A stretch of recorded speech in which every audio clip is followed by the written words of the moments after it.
भारत में मध्यकाल Bharat middle history, ये क्या है? तो ये हमारा मिडिल हिस्ट्री पर हम बात करेंगे। मध्यकालीन इतिहास, तो यूं समझ लीजिए इतिहास को 3 भाग में बांट दिया। एक है प्राचीन हिस्ट्री, प्राचीन इतिहास, मध्यकालीन इतिहास और आधुनिक इतिहास। तो हम 3 हिस्ट्री में बात किस पर करेंगे? मध्यकालीन इतिहास पर। चलिए, मध्यकालीन इतिहास में क्या कहा गया है? भारत के इतिहास पर हम चर्चा करेंगे, ठीक है। तो ये भारत का इतिहास में लिया गया है। मध्यकालीन इतिहास, मध्यकालीन इतिहास यानी भारत में मुस्लिम आक्रमण। क्या कहा गया है? मुस्लिम आक्रमण। मुस्लिम आक्रमण भारत में 2 बार हुआ है। एक बार कहा गया है अरब आक्रमण और एक बार कहा गया तुर्क आक्रमण। अरब आक्रमण एक ही बार किया गया जो मोहम्मद बिन कासिम ने किया था। यह 712 ईस्वी में किया था। 712 ईस्वी में पहली बार मुस्लिम आक्रमण किया था, जो अरब आक्रमण के नाम से जाने जाते हैं, वो जानेंगे। इसके बाद दूसरा आक्रमण कहा, इसमें तुर्क आक्रमण अब तक कितने बार हुए हैं? 4 बार हुए हैं। एक मोहम्मद गजनी ने किया था, महमूद गजनी 1000 ईस्वी में। एक मोहम्मद गौरी 1175 में किया था।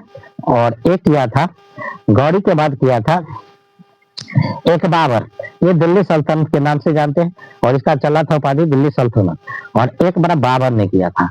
तो एक बार टोटल मुस्लिम आक्रमण ऑल ओवर कितने बार हुआ? तो यूं कह लीजिए 4 बार हुआ। एक बार मीर कासिम किया, एक बार गजनी किया, एक बार गौरी किया, एक बार बाबर किए थे। तो 4 बार भारत पर अब तक मुस्लिम आक्रमण हुए हैं। 4 बार में सबसे पहला बार कौन किया था? मीर कासिम। तो हम मीर कासिम को पहले देख लेते हैं। भारत में मुस्लिम आक्रमण, इसको हम अरब आक्रमण के नाम से जानते हैं। अरब आक्रमण, यह भारत का सबसे पहला आक्रमण मुस्लिम आक्रमण 711 ईस्वी में बदूला और उबैला के नेतृत्व में ये दोनों आक्रमण असफल रहा। 2 आक्रमण किया गया, दोनों क्या रहा? असफल रहा। तो भारत में पहला सफल आक्रमण मोहम्मद बिन कासिम ने किया। यह 712 ईस्वी में रावर के युद्ध में राजा ताहिर को पराजित कर दिया था और चर्च के वंशज थे। उस समय सिंध भारत का राजधानी हुआ करता था। राजधानी में ब्राह्मणवाद के आरोप था, ठीक। अरब में सिंध विजय का प्रमाण मिलता है और यह चचनामा फतह नाम से जाना ग्रंथ लिखा जाना है। इसमें कहता है जिसकी चर्चा अली मोहम्मद ने किया है। अरबी भाषा की रचना अबी मुआसिर ने किया था, ठीक। इसमें दिया है चचनामा, क्या एक ग्रंथ है, उस किताब में लिखा गया है किसने? तो मोहम्मद बिन कासिम के बारे में लिखा गया है। अब इसके भारत आक्रमण करने में धन दौलत लूटना, इस्लाम धर्म का प्रचार प्रसार करना इत्यादि मुख्य विशेषता था, मुख्य बात इसमें थी।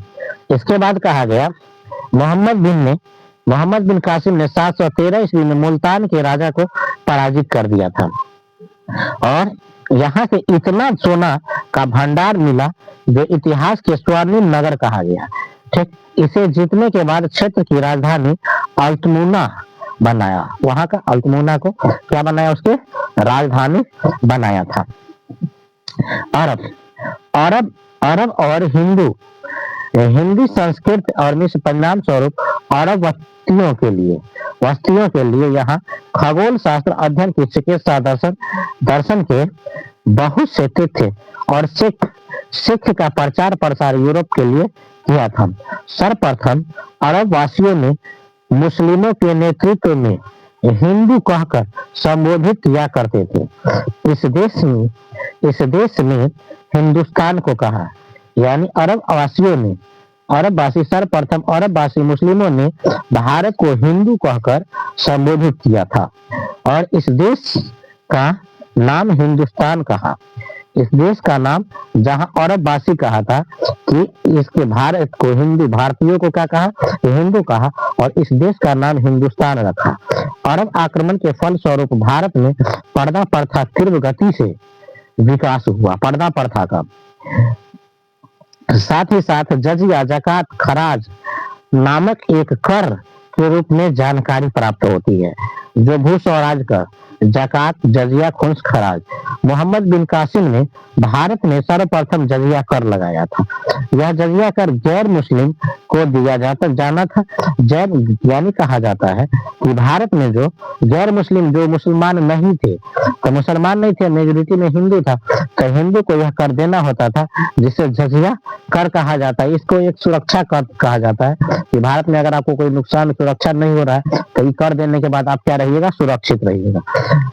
मोहम्मद बिन कासिम ने जजिया के 5 भागों लोगों को मुक्त रखा था, 5 वर्ग को मुक्त रखा था। पहला है बच्चा, बूढ़ा और ब्राह्मण। बच्चा, बूढ़ा, ब्राह्मण, विकलांग और लास्ट में औरत। इस सभी को क्या किया था, इस कर से मुक्त रखा था, क्योंकि ये लोग कमाने वाले में से नहीं होते हैं। ऐसे लोग कर कहाँ से देंगे, तो कर उसी को लगता था जो लोग यानी ज्यादा से ज्यादा क्या करते हैं, इनकम करते हैं। ऐसे लोगों को क्या देना होता था, यह कर देना पड़ता था।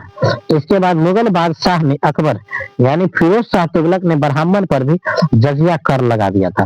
क्योंकि ब्राह्मण, फिरोज शाह तुगलक की माता जो ब्राह्मण थी और ब्राह्मण के बेटा, ब्राह्मण के पुत्र, यानी कहा कि यह अब फिरोज शाह तुगलक न क्या करेगा, ब्राह्मणों के साथ भेदभाव करेगा, हिंदू रीति रिवाज को मानेगा।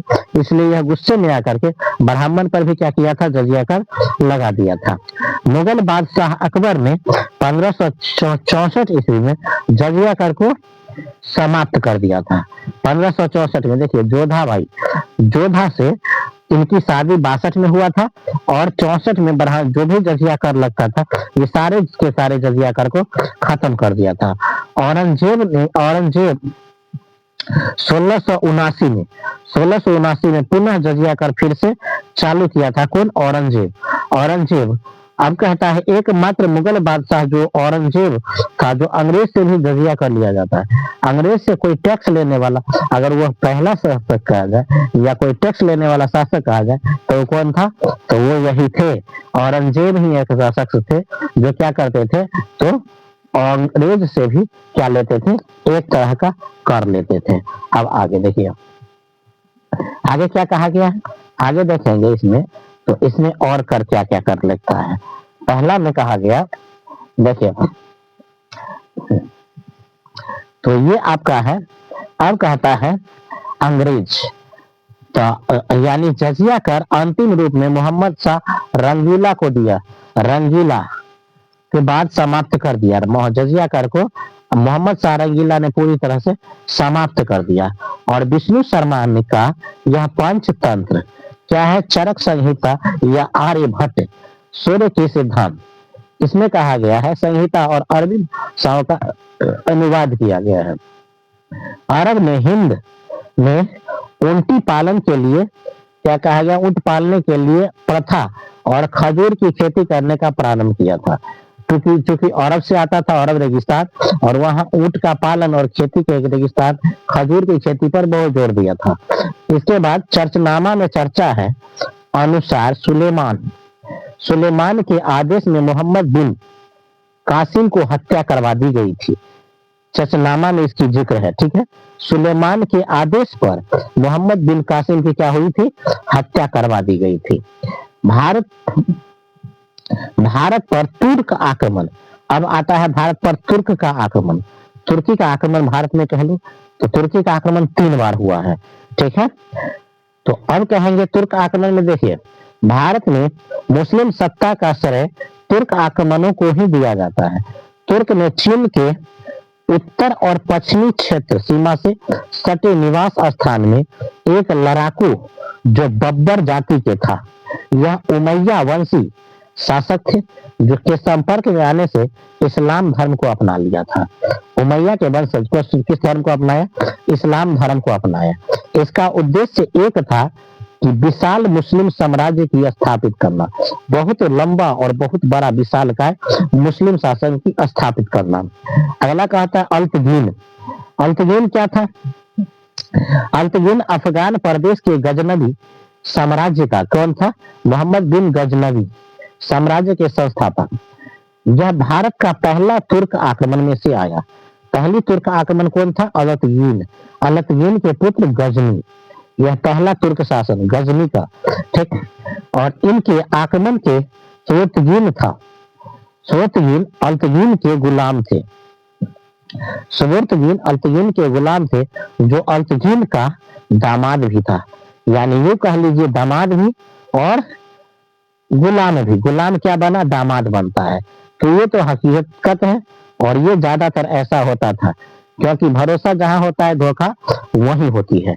तो यहाँ पर इसको दामाद को, यानी इसको गुलाम पर इस पर विश्वास था, और उन्होंने क्या किया, इनके पुत्री को फंसा के इनसे क्या कर लिया, विवाह कर लिया। तो इनके बाद में दामाद बन गए, ठीक है। इसने 986 ईस्वी में हिंदू शाही वंश के शासन जयपाल को हराए, जयपाल पेशावर को पराजित कर दिया। कब, 1986 में हिंदू साहित्य के वंशज जयपाल पेशावर को समाप्त कर दिया। और सुबुर्तगीन कौन था, सुबुर्तगीन, यह मोहम्मद गजनी। अब आ जाते हैं सुबुर्तगीन, महमूद गजनी, सीधा कह लो महमूद गजनवी, ठीक है, महमूद गजनवी। इसमें क्या कहा गया, देखिए, सुबुर्तगीन के पुत्र मोहम्मद गजनी था। यह अफगान के गजनी का रहने वाला था, अफगान का गजनी के रहने वाला था। और महमूद गजनवी 1998 में, 998 कह लो, 998 में गद्दी पर बैठा ही था। 998 में क्या किया, पहली बार गद्दी पर ही बैठा। और इसमें 1001 ईस्वी में से लेके 1027 तक, 998 में बैठा, 1001 से 1027 तक भारत पर कुल 17 बार आक्रमण किया। एक बार दो बार कौन कहे, यह 17 बार आक्रमण किए थे। इसके मध्य एशिया में बड़े साम्राज्य की स्थापना किया, और धन प्राप्त करने का उद्देश्य से भारत का आक्रमण कर दिया, ठीक है। धन प्राप्त करने के उद्देश्य से इन्होंने भारत पर आक्रमण कर दिया। 1001 में इन्होंने पंजाब के हिंदकुश वंश पर आक्रमण करके इसकी राजधानी कहाँ बनाया था, तो राजधानी वह हिंद को बनाया। और इस समय यहाँ के शासक जयपाल था, जयपाल यहाँ के शासक थे। जयपाल एकमात्र शासक जो पराजित होने पर आत्महत्या कर लिया था, ऐसा शासक जो हार के डर से क्या कर लिया था, आत्महत्या कर लिया था। इसने 1008 में नगरकोट पर हमला किया और ज्वालामुखी मंदिर को तोड़कर अवशेष गजनी जाकर जाकर मस्जिद के सीढ़ी पर फेंक दिया। सीढ़ी पर क्या कर दिया था, फेंक दिया था। ज्वालामुखी मंदिर को तोड़कर इसके अवशेष यानी मलबा या कचरा कह लो, उसको ले जा करके क्या किया था, मस्जिद के सीढ़ी पर फेंकवा दिए थे। महमूद गजनी को बुत सिकाई यानी मूर्ति भंजक करने की क्षमता थी। महमूद गजनी नबी सर्वाधिक महत्वपूर्ण अभियान में था। 1025 से 1026 सोमनाथ मंदिर जो कहाँ पड़ता है, गुजरात में, यह सौराष्ट्र प्रांत के आक्रमण पर वहां का शासक भीम प्रथम इस युद्ध के 50,000 से अधिक लोग मारे गए थे। इस युद्ध में 50,000 से भी ज्यादा लोग मारे गए थे। और महमूद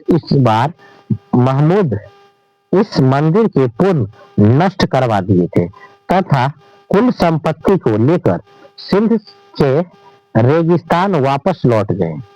1027 में इसे जाठों के विरुद्ध अंतिम आक्रमण किया और इसने पराजित कर सोमनाथ को लूटकर वापस जाते समय महमूद को जाठों की ने क्षति पहुंचाई थी। महमूद गजनवी सेनापति आयाज सुल्तान था। फरूखी और उत्ती फिरदौसी आदि अलबरूनी जैसे विद्वान माने गए हैं जिन्होंने गजनी पर के दरबार में हाजिर हुआ था, दरबार में रहा करता था। इसके बाद कहा किताबुल हिंद या यामिनी की रचना इसमें चर्चा किया गया है। फिरदौसी ने शाह नामक में लिखा है। फिरदौसी ने शाहनामक में लिखा और अरबरूनी ने किताबुल हिंद में तहकीक हिंद कहा था। किताबुल हिंद या तहकीक हिंद में लिखा है, क्या लिखा है? अलबरूनी इतिहासकार दार्शनिक संगीत पर चर्चा किए हैं। ठीक है, वास्तविक नाम इनका क्या था? अबू रेहाना मोहम्मद बिन अहमद। अबू रेहाना मोहम्मद बिन अहमद। अब इनके द्वारा क्या चलाया? चांदी के सिक्के और संस्कृति मुद्रा लेख गजनवी के प्रारंभ की चर्चा इसमें है, और जिसके तरफ अरबी भाषी तथा दूसरी संस्कृति का प्रयोग किया। महमूद गजनवी बगदाद के खलीफा या अल कादिर बिलाल है। ठीक है, अब क्या कहता है? सुल्तान कहकर संबोधित किया था, सुल्तान कहकर संबोधित किया, और इसके बाद खलीफा क्या कहा गया? खलीफा यामिक रचना है उबैदुल्लाह यानी क्या कहा गया? तो यामीन बिलाल, ठीक, उपाधि दिया गया था। यामीन उद बिलाह एक उपाधि था जो सम्मानित पोस्ट था। क्या था? सम्मानित पोस्ट। 1030 ईस्वी में महमूद गजनवी असंध्या रोग से, यानी असंध्या रोग मतलब मलेरिया कह लो, मलेरिया ज्यादा मच्छर काटने से जो फैलती है, उससे इनकी क्या हो गई थी? मृत्यु हो गई थी। किसको? मोहम्मद गजनवी को। इसके बाद तुर्क आक्रमण के अगला पड़ाव आते हैं। तो ये मोहम्मद गजनी का कौन था? ये पहला तुर्क आक्रमण और दूसरा मुस्लिम आक्रमण, और तीसरा आता है, और दूसरा आता है तुर्क आक्रमण, तीसरा आता है मुस्लिम आक्रमण। तो इसमें क्या कहता है? देखिए, तुर्क आक्रमण के समय दूसरा चरण में महमूद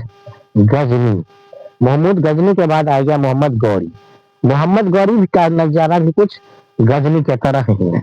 देखिए, इन्होंने तुर्क जनजाति के आक्रमण के बारे में चर्चा है। तुर्क जनजाति एक अफगानी क्षेत्र के आते हैं। इनके दूसरे चरण का नेतृत्व मोहम्मद गौरी ने खुद किया था। मोहम्मद गौरी, इसका पूरा नाम मोहम्मद गौरी यानी क्या कहा गया? मजुद्दीन मोहम्मद बिन शाम था, यानी सिहाबुद्दीन। इसका पूरा नाम क्या कहा गया? सिहाबुद्दीन था। यह गौर वंश के मोहम्मद बिन कहा गया। गौर वंश का मोहम्मद गौर कहा गया। यह 1173 में मोहम्मद गौरी गौर प्रदेश के शासक बना। कब? 1173 में गौर प्रदेश के शासक बना, और 1175 में इसने मुल्तान एवं प्रिय सिंध पर आक्रमण किया। 1178 में पट्टन यानी गुजरात, पाटन कह लो, गुजरात में पड़ता है, का आक्रमण किया, किंतु शासक भीम द्वितीय ने माउंट अबू पर पूरी तरह से पराजित कर दिया, और तुर्क आक्रमणकारियों को पहली पराजय मिली। इन्हें तुर्क आक्रमणकारी में से पहली पराजय मिली। मोहम्मद गौरी ने 1179 में पेशावर के युद्ध में और 1181 में लाहौर तथा 1185 में सियालकोट को जीता। लगातार 3 गो लड़ाई जीता। गौरी के द्वारा पेशावर का युद्ध 89 में, लाहौर का युद्ध 81 में और 85 में सियालकोट का युद्ध, 3 गो युद्ध इन्होंने लगातार जीता। मोहम्मद गौरी लाहौर तथा उसके आसपास के क्षेत्र में जीतता गया और लाहौर को अपना केंद्र बनाया। और उस समय भारत की राजधानी कहाँ हुआ करता था? तो लाहौर हुआ करता था। तो मोहम्मद गौरी को आज हमने कहाँ तक देखा? 85 तक। अब इसके अगले वीडियो हम अगले क्लास में देंगे। तब तक के लिए इसे देखते रहिए और ये PDF बनाकर इसे पढ़ते रहिए। तब तक के लिए जय हिंद।